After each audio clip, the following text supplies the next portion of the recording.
आज चर्चा करते हैं आपके द्वितीय मतलब दूसरे स्थान में अगर गुरुदेव प्लेस हो तो भावानुसार।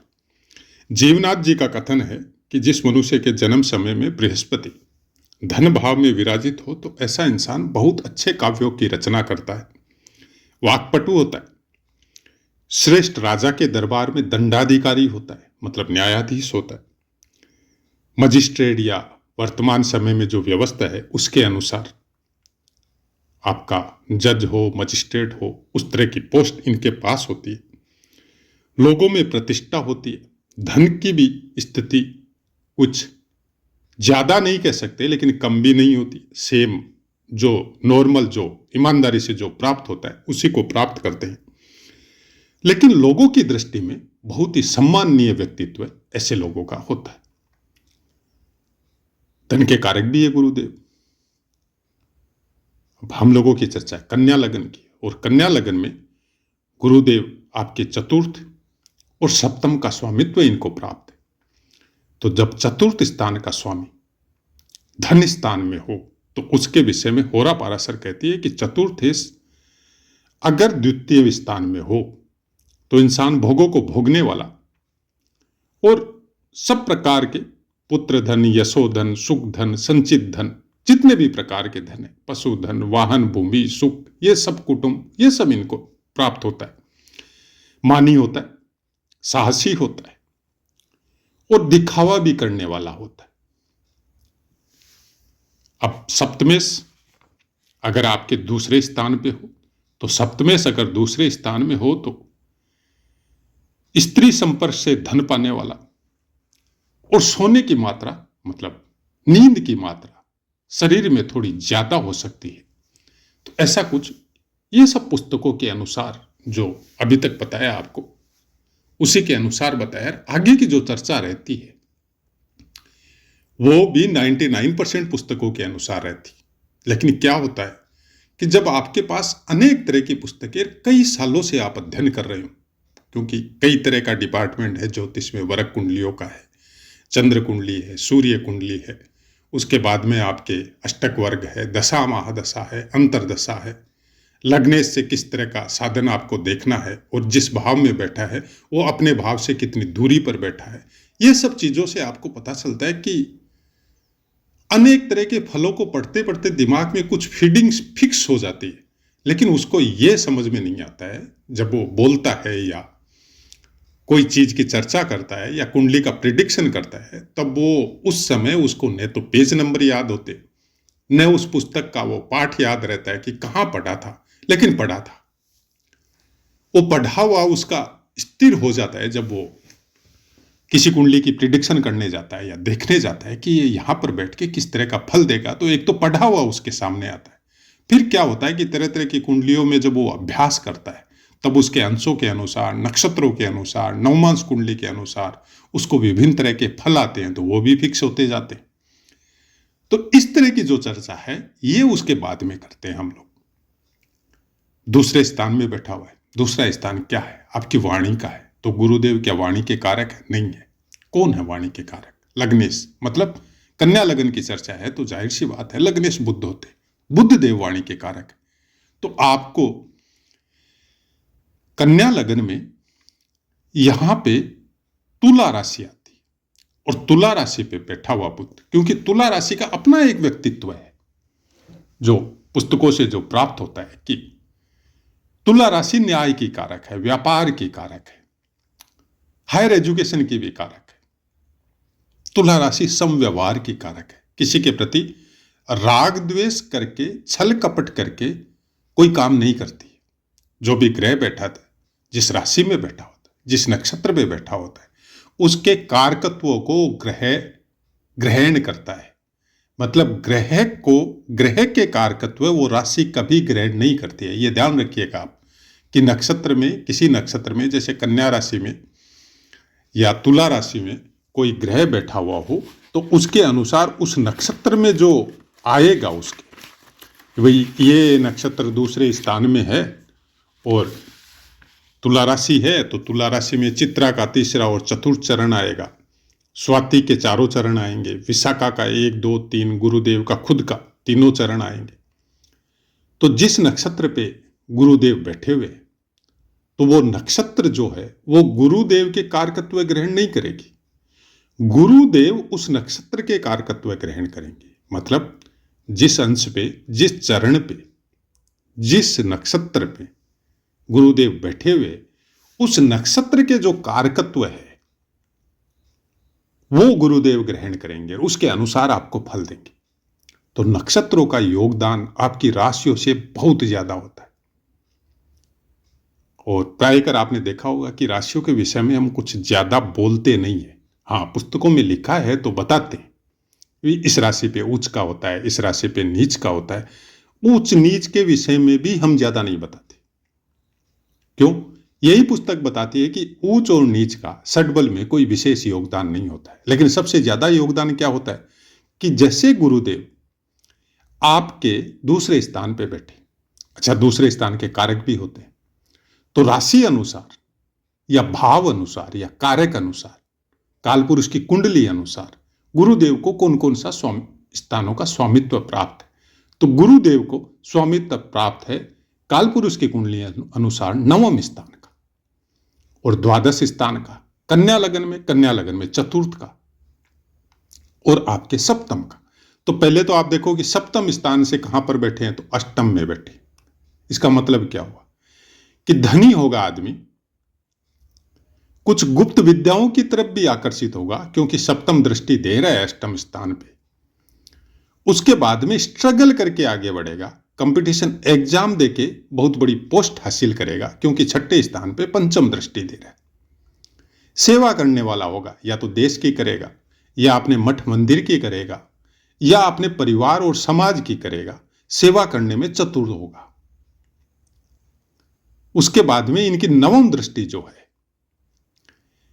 दसम स्थान पे जाएगी, तो दसम स्थान से संबंधित जो कर्म है वो भी गुरुदेव के अनुसार करेगा कि लोगों को राय देना है, लोगों को शिक्षा देनी है, लोगों को अच्छे कर्मों की तरफ आगे बढ़ाना है। तो कथाकार हो सकता है, कोई मठ मंदिर का पुजारी, या अच्छा ज्ञान देने वाला हो सकता है, अच्छी पोस्ट पे हो सकता है, और गवर्नमेंट में कोई ऐसी पोस्ट पे हो सकता है जिस पोस्ट से सबका भला और हित करने की प्रवृत्ति जुड़ी हो। एनजीओ वगैरह में बहुत बड़ा स्थान पे हो सकता है जहां पे समाज का हित के लिए बहुत से कार्य किए जाते हैं। लेकिन होगा क्या, मतलब अष्टम सप्तम से जब अष्टम होता है कोई भी ग्रह, खासकर गुरुदेव, तो सप्तम स्थान के जो कारकत्व है वो कुछ ठीक नहीं रहते। मतलब परिवार पे या अपनी वाइफ पे इतना कोई समय नहीं दे सकेगा, ध्यान नहीं रखेगा, तो वहां पे थोड़ी अलग प्रवृत्ति हो सकती है। अब सप्तम स्थान का क्योंकि स्वामित्व भी है राशि अनुसार, तो यहां पर पत्नी बहुत अच्छी होती है, उसके बावजूद भी इनके पास समय नहीं होता है। अब बाकी के ग्रह किस तरह से आपके प्लेस है और किस तरह की संरचना आपकी कुंडली की है, उसके ऊपर बहुत कुछ डिपेंड करता है। लेकिन चतुर्थ स्थान के लिए बहुत अच्छा है, तो यहां पे पत्नी वाला एंगल बढ़िया हो जाता है क्योंकि चतुर्थ स्थान से एकादश होता है। जब एकादश होता है तो चतुर्थ स्थान से संबंधित लाभ गुरुदेव आपको बहुत दिलवाता है। जैसे चतुर्थ स्थान में खेती की जमीन हो गई, या बहुत बड़ी जमीन जायदाद हो गई, अच्छे बड़े घर में रहन सहन हो गया, सुख संपत्ति हो गई, सुख की नींद, मतलब हर तरह के सुख प्राप्त करना, तो पत्नी के बिना तो संभव नहीं है। क्योंकि जब तक आपका अपना परिवार सुखी नहीं होगा, आप कैसे सुखी रह सकते।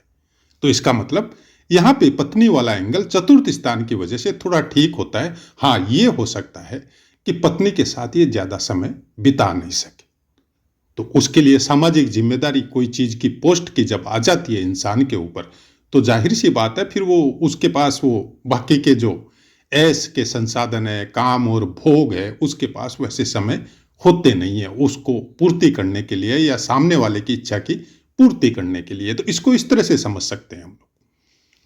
डायरेक्ट पुस्तकों में जैसा लिखा है वैसा का वैसा समझने में या वैसा का वैसा प्रिडिक्शन करने में आप सफल नहीं होंगे। फिर आपको बाकी ग्रहों को देखना पड़ेगा, खासकर उस ग्रह से संबंधित कारकत्व और उस नक्षत्र के कारकत्व आपको देखना बहुत जरूरी है।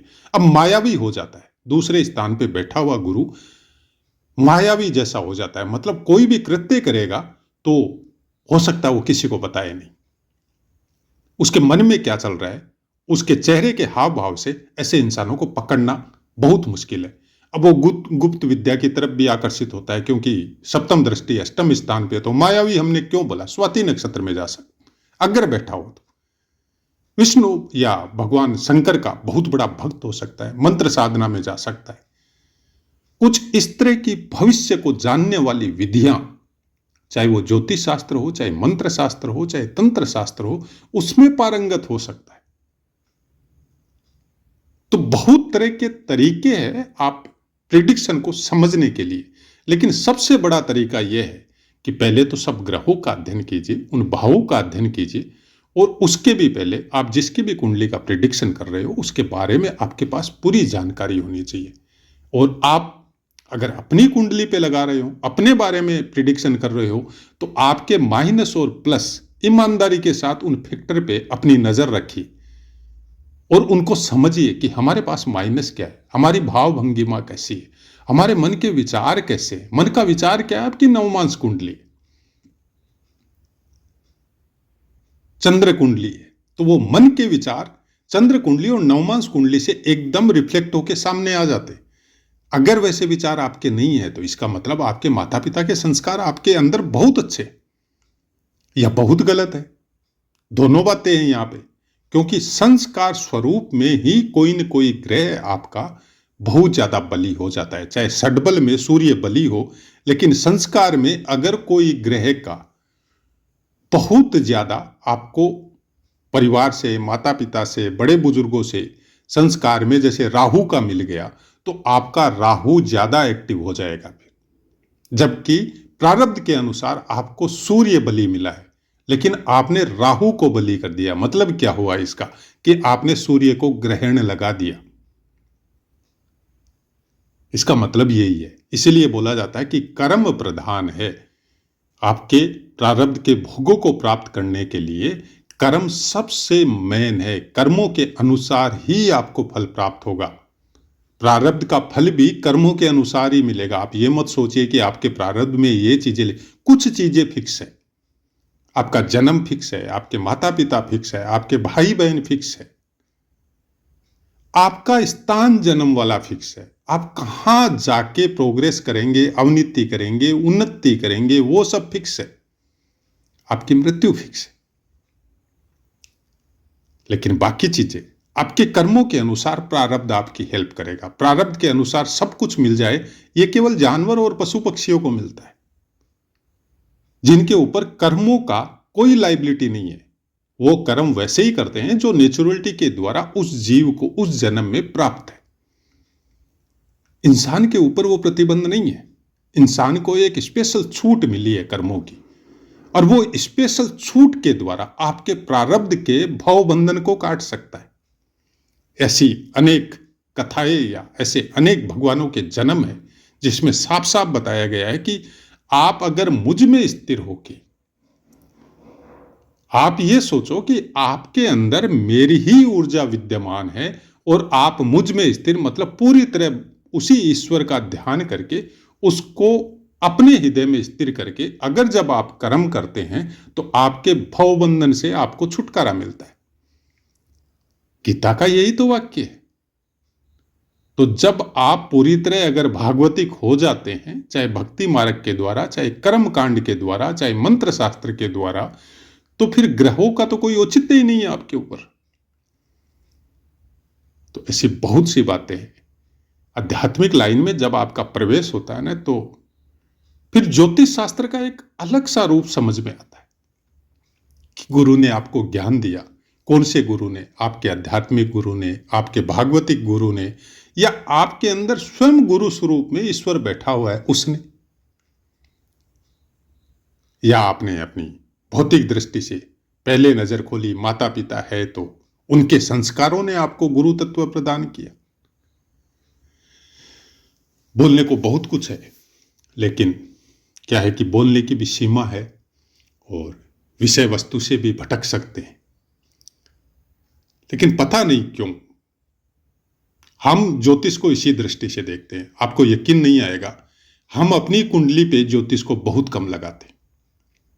जिस ग्रह की अंतर्दशा चल रही है, जैसे हमारी अभी सूर्य की अंतर्दशा गुरु में चल रही है, और कुछ विशेष योगदान षटबल के द्वारा सूर्य देव का गुरु की महादशा में नहीं है, क्योंकि गुरु से वो द्वादश स्थान में विराजित है। तो फिर क्या करना चाहिए?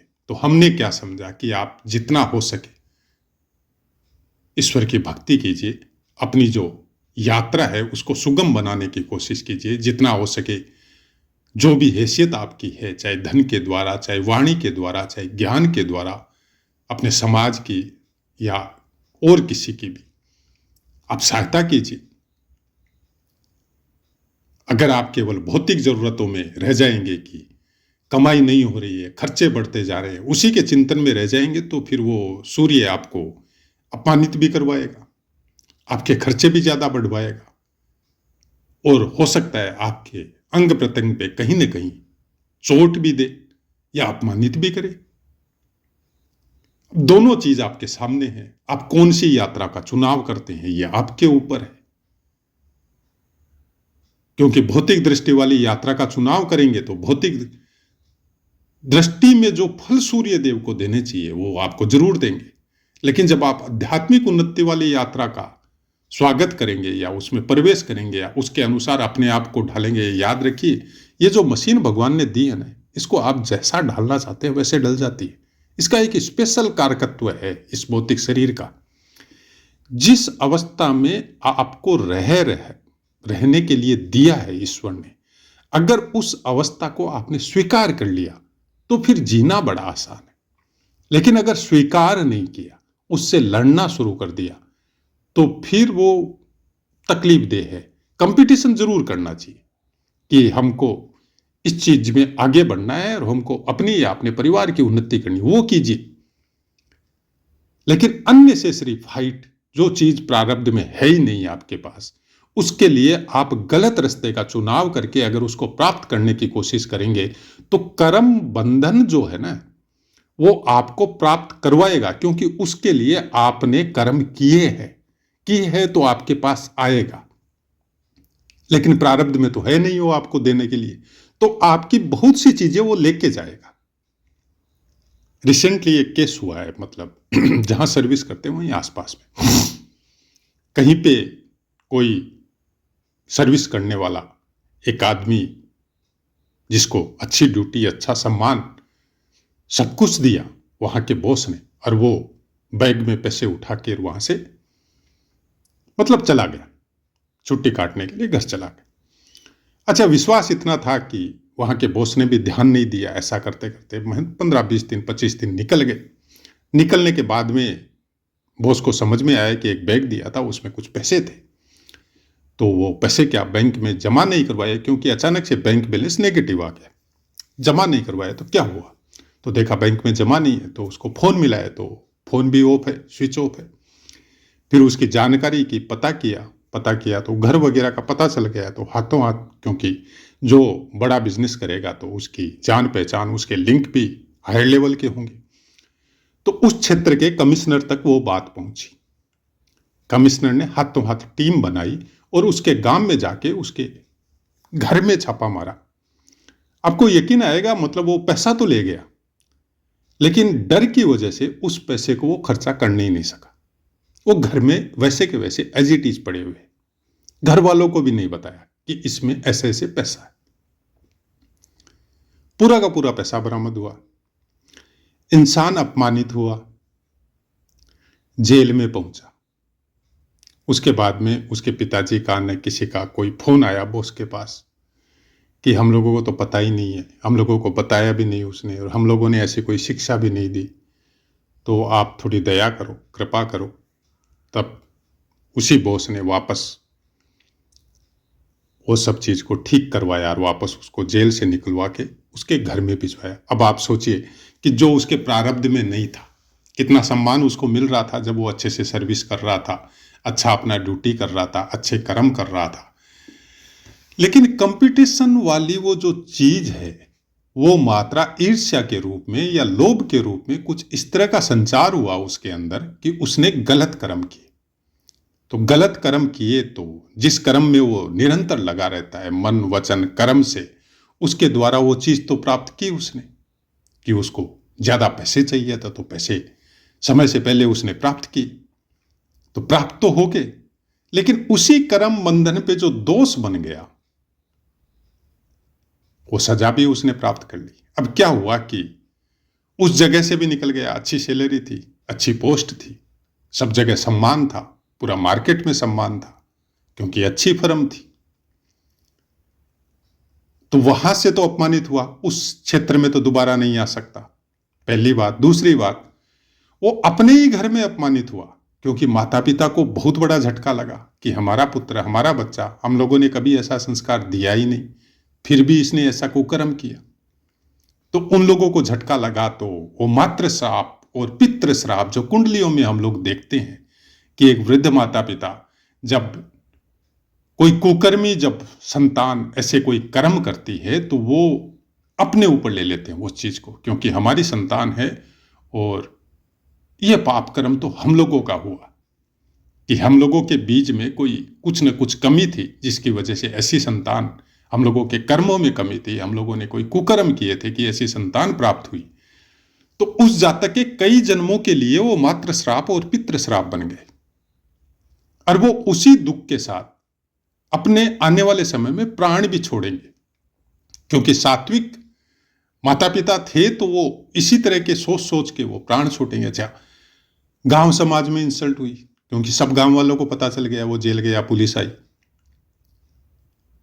तो हो सकता है वो लड़का को, उस आदमी को, उस जातक को उस जगह को छोड़ना पड़े, या माता पिता को, या सबको ही छोड़ना पड़े। तो ऐसे कुछ कर्म बंधन है जो आपके प्रारब्ध में नहीं है, लेकिन आपने कर दिए, तो भी आपको उसका फल कन्फर्म मिलता है, और कुछ ज्यादा बुरे तरीके से मिलता है। इसलिए हमारा आपसे प्रार्थना यही है कि जब आप कुंडली का प्रिडिक्शन करो ना, तो विशेषकर अपने कर्मों पे ध्यान जरूर रखो कि किसकी कुंडली का प्रिडिक्शन कर रहे हैं और वर्तमान में किस तरह के कर्म कर रहा है। तो ऐसा है मित्रों, पाठ समझ में आया होगा। आप अपनी वाणी को विराम देते, आपसे आज्ञा लेते। जय माता।